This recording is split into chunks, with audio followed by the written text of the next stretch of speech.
ګریټر اسرائیل او د سلطنت داودي په مابین کې تعلق څه دی؟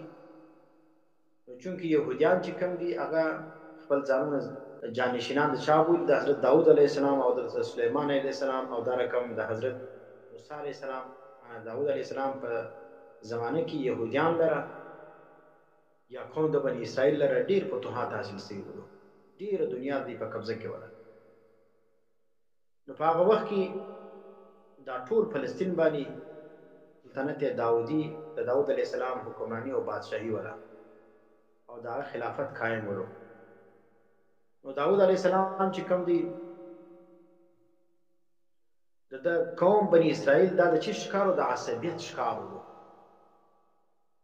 نو د هغه څخه یو قوم جوړ کړي، عصبیت یې ځین ختم کړي. او وروسته بیا داود علیه السلام په هغه وخت کې د یو عظیم سلطنت بنیاد کېښوي چې هغه ته سلطنت داودي ویل کېږي. قرآن کریم کې دې ته اشاره ده: یا داود انا جعلناک خلیفة فی الارض فاحکم بین الناس بالحق. ای داود علیه السلام موږ بېشکه ته ګرځولې خلیفه په مځکه کې، ته فیصلې کوه په مابین د انسانانو کې بالحق، په حق باندې. ولا تتبع الهوا، او ته پیروي مه کوه د خواهشاتو، فیضلک عن سبیل الله. ابه واړی د الله د لارې که چیرې دوی د خواهشاتو پیروي تا وکړه، ځکه یهودیان چې کوم دا ګمراهان خلک دي چې د وحي تابعداري نه وکړي، دا تر ټولو د شریر ترین قوم دی. دا ان الذين يضلون عن سبيل الله لهم عذاب شديد. بېشکه هغه کسان چې خلک ګمراه کوي اړې د الله د لارې څخه، دې دپاره به الله وایي عذاب شدید، سخت عذاب دی. بما نسوا یوم الحساب، په سبب د هغه چې دی د ورځې د قیامت حساب چې کوم هغه هېر کړی دی. چې کوم سړی د آخرت پر ورځ باندې یقین لري او د هغه حساب کتاب مني، نو هغه چې کوم هغه دا رقم شرارتونه او فسادونه په دنیا کې نه کوي. د دې یهودیانو چې کومه نظریه ده هغه دا ده چې ګوره داود علیه السلام چې دغه سلطنت عظیم یا سلطنت داودي چې دوی ورته وایي، دغه سلطنت چې هغه قایم کړی هغه د ایلې څخه ونیسئ یا تر فراته پورې. ایله دا یو ځای دی او فرات بل ځای دی. د ایله مقام څخه ونیسئ بیا تر دریاب فراته پورې، پر دغه علاقه باندې د داود علیه السلام بادشاهي او حکومت قایم ولو. اوس ایله څه ده؟ د دې ذکر قرآن کریم کې اجمالا راغلی دی د اصحاب سبت په واقعه باندې.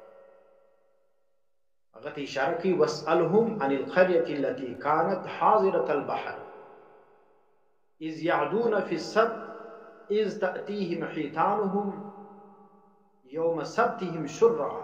دا کلی دی چې په هغه کلي کې هغه یهودیانو باندې الله پاک چې کوم هغه یو ازمایش راوستی چې د هفتې په ورځ به تاسو عبادت کوئ او نور ورځې چې کوم هغه به تاسو خپل کاروبار و د مایانو ښکار چې کوئ هغه کوئ.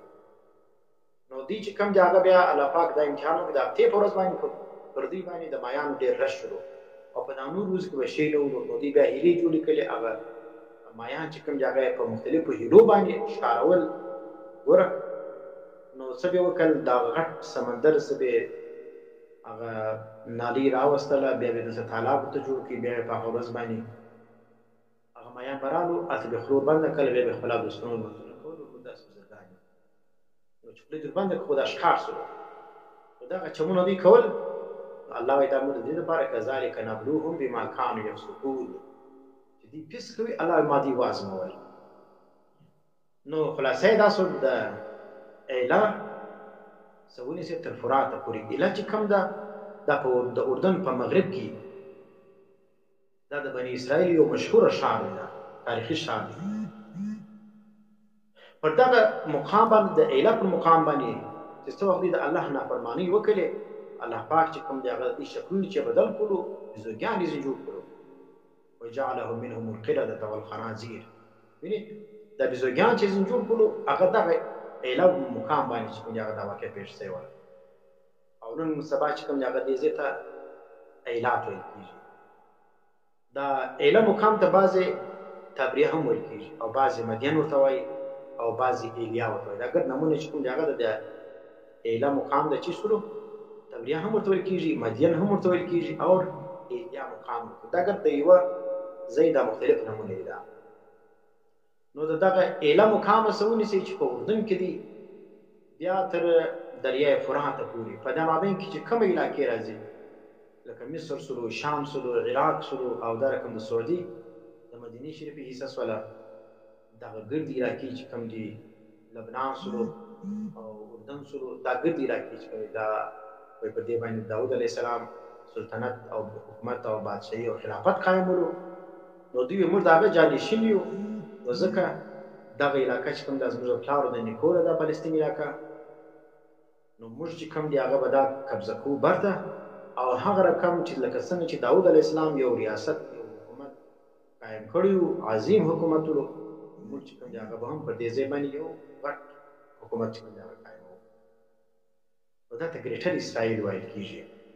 اوس بظاهر خو دې خالي قبضه چې کوم دی هغه په فلسطین باندې ده، دا خالي فلسطین باندې قبضه نه ده، دا دې اوس سوکه به دې ګوره د جنګو په اړه کې دغه په اړه کې به دا مصر هم قبضه کوي، دا به شام هم قبضه کوي، دا به عراق هم قبضه کوي، دا به سعودي هم قبضه کوي، دا به اردن، لبنان، دا د علاقې چې کوم دي دا مستقبل کې به د علاقې دی د ګریټر اسرائیل په نامه باندې دا ګرد دي فتح کوي او بیا چې کوم هغه به قبضه کوي او په دې باندې ملي حکومت قایموي.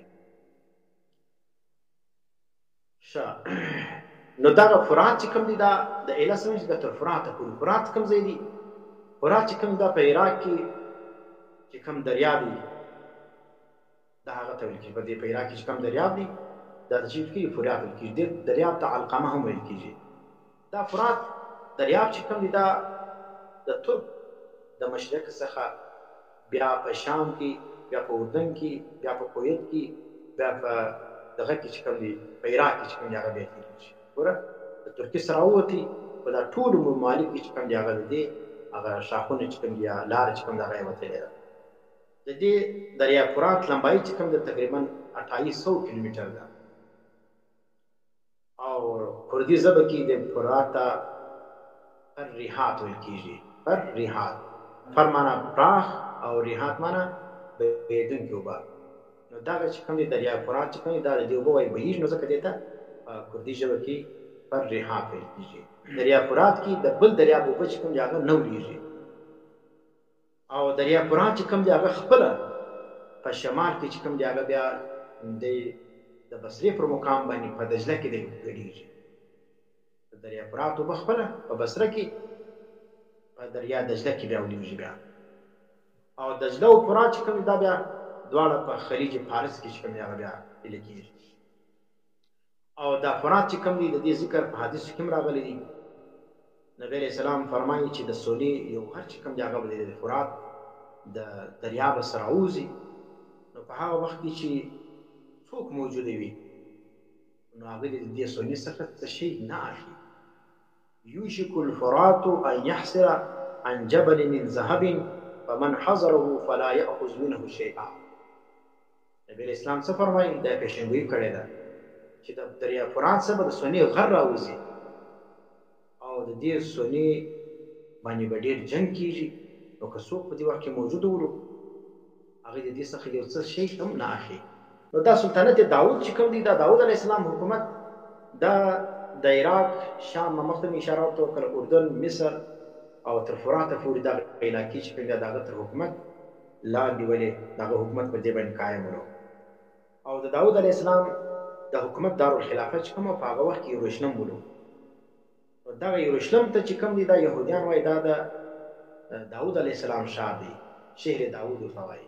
نو دغه سلطنت داود ته چې کوم دی دوی څه وایي؟ ګریټر اسرائیل وایي. داود علیه السلام پر کومو علاقو باندې حکومت کړی ولو، دوی موږ پر هغو علاقو باندې برته د حکومت اراده لرو چې هغه علاقې موږ قبضه کړو، چې اوس د هر چا په لاس کې دي. دوی دا غواړي چې هغه برته قبضه کړي او پر هغه باندې خپل حکومت قایم کړي، نجس ریاست دا پھیلاو کړي سره.